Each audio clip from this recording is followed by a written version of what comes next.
Anybody can do the they want to do when they feel like doing it. Anybody can go to the gym when they feel like going to the gym. Anybody could show up to work and give 100% when they're in the mood to do so. But what makes successful people successful is what they do when they don't feel like it. I see people writing on my page, oh, Andy, I'm motivated. Oh, I listen to your videos and I get hyped.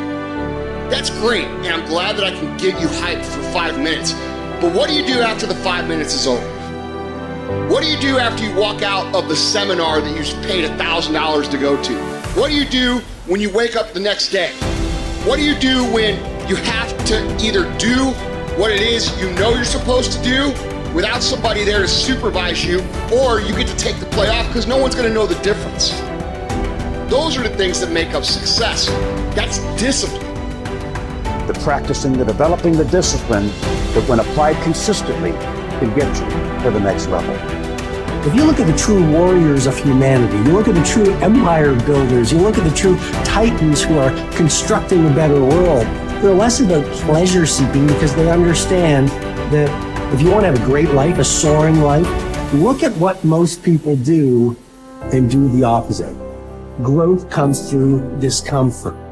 You look at a great athlete, it's the way they show up in the championship game is simply how they showed up in the lonely light of the early hours at practice. To have the results, only 5% of the population have. You've got to be willing to do the things that only 5% of the population are willing to do. Stop going about the day as a servant. Become the master. Run your day and stop having it run you. Believe in yourself. You got one of 100 that has a belief instead of just jaw jet talk of intent. Huge differential there. Differential is somebody just believing life, and the other one taking the most of the opportunity time of life. Remembrance, otherwise forgotten. You have no business being average, but now you justify it. You come up with these great reasons why you can't get up at 5. There are these great reasons of why you have to do everything, why you don't execute, why you don't finish, why you don't follow through, why you say you'll exercise and you do it for about 10 days and you quit. You've got an excuse for why you're average. I guarantee you, if you were humble enough, if you were hungry enough, if you really wanted what you said, you'd sit down and you'd study what you do and you'd say, I can do this better.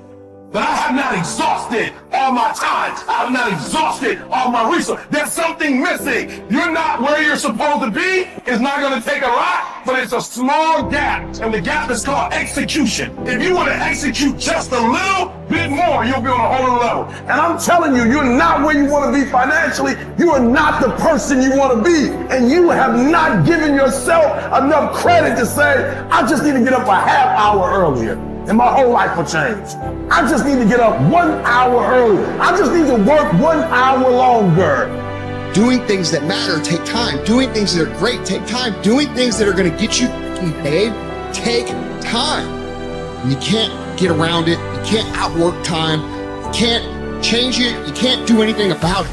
It's just going to take time. And if you can understand aggressive patience, you can put it into play in your life, you can not only achieve everything you want to achieve, but you can do so with a sense of calm, with a sense of confidence, with a sense of certainty that your life is going to turn out the way that you want it to. It takes faith.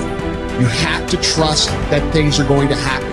At the end of the day, if you go to bed at night and sleep good knowing you gave every day your all, you can feel good that things are going to happen. If you can understand that it is going to take a long time, and during that time, you are going to have to do absolutely everything you can, you cannot be anything else but successful.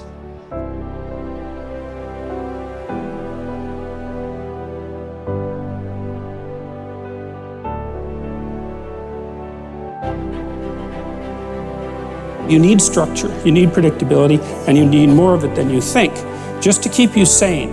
Now, if you're lucky, and maybe a bit odd, you can deviate 5% from the norm, or 10% from the norm, or something like that, carefully and cautiously, as long as the rest of you is all well ordered in a normative manner. You might be able to get away with that, and you might be able to sustain it across time, and people might be able to tolerate you if you do it, or maybe you'll get really lucky and you happen to be creative but reasonably well put together, and people will actually be happy that there's something idiosyncratic and unique about you.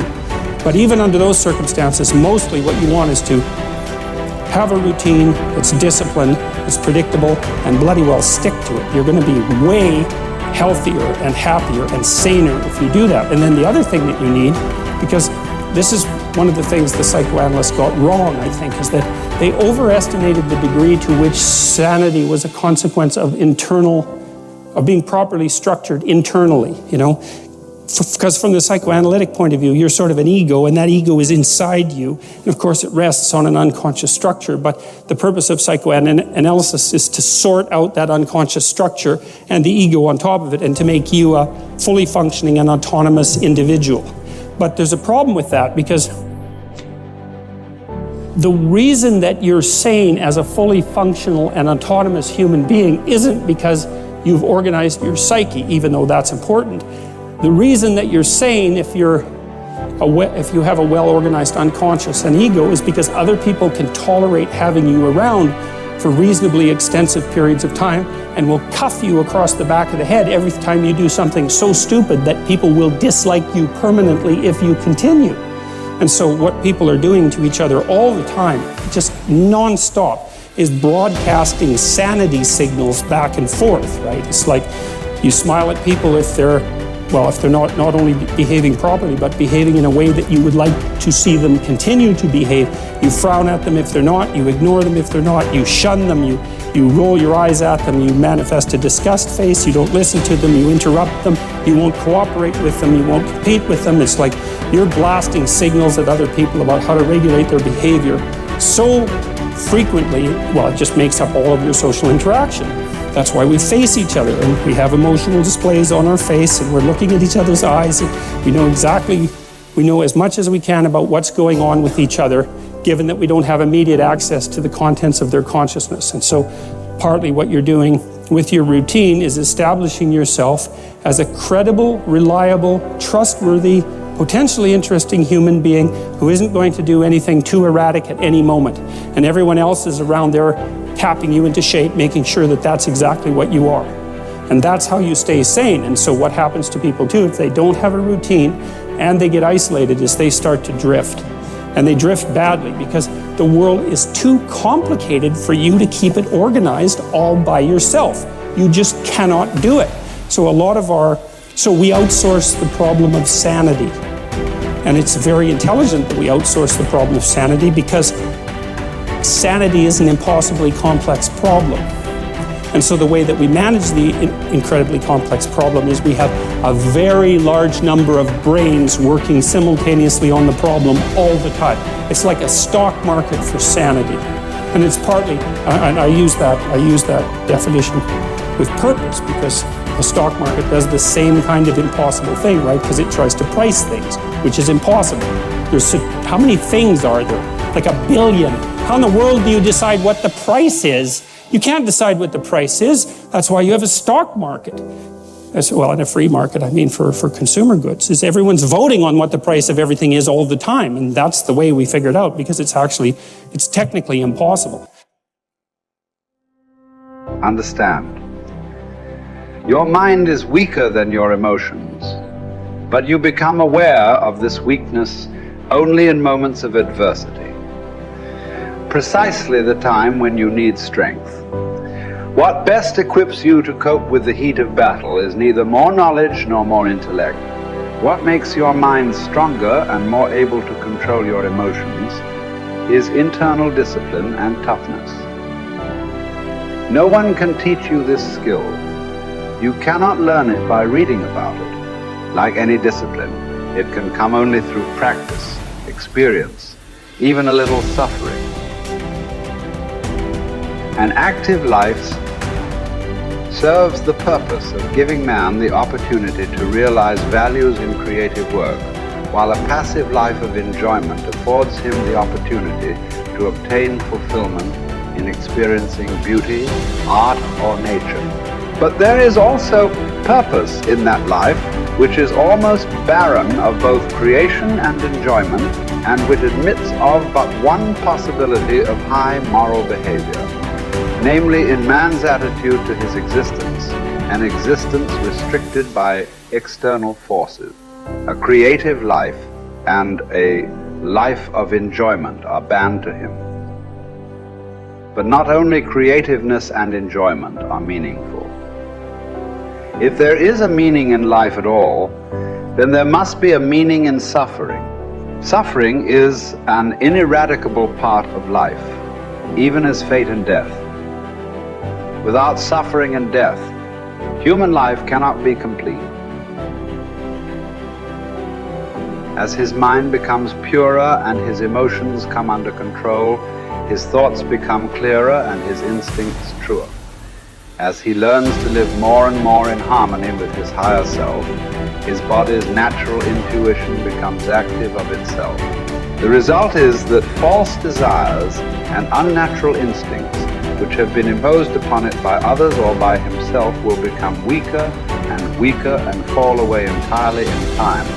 This may happen without any attempt to undergo an elaborate system of self-discipline on his part. Yet it will affect his way of living, his diet, his habits. False cravings, like the craving for smoking tobacco, will vanish of their own accord. False appetites, like the appetite for alcoholic liquor or flesh food, will likewise vanish. But the more deep-seated the desire, the longer it will take to uproot it, except in the case of some who will hear and answer a heroic call for an abrupt change. Persistence and variety. These are the two primary ways to develop great ideas or to solve important problems. Keep leaning your head against a topic for a long time. Certainly for weeks, possibly for years. And along the way, try many lines of attack. Continue to generate options, explore paths, and propose silly ideas. Copy and paste concepts from widely different disciplines and see if it gets you anywhere. All the while, continue to refine the best solution you've found thus far. What looks like genius may simply be the byproduct of persistence and variety. The tendency to avoid challenges is so omnipresent in human beings that it can properly be considered a characteristic of human nature. But calling it natural does not mean it is essential or beneficial or unchangeable behavior. It is also natural to defecate in our pants and never brush our teeth. Yet we teach ourselves to do the unnatural until the unnatural becomes itself second nature. Indeed, all self-discipline might be defined as teaching ourselves to do the unnatural. Another characteristic of human nature, perhaps the one that makes us most human, is our capacity to do the unnatural, to transcend and hence transform our own nature.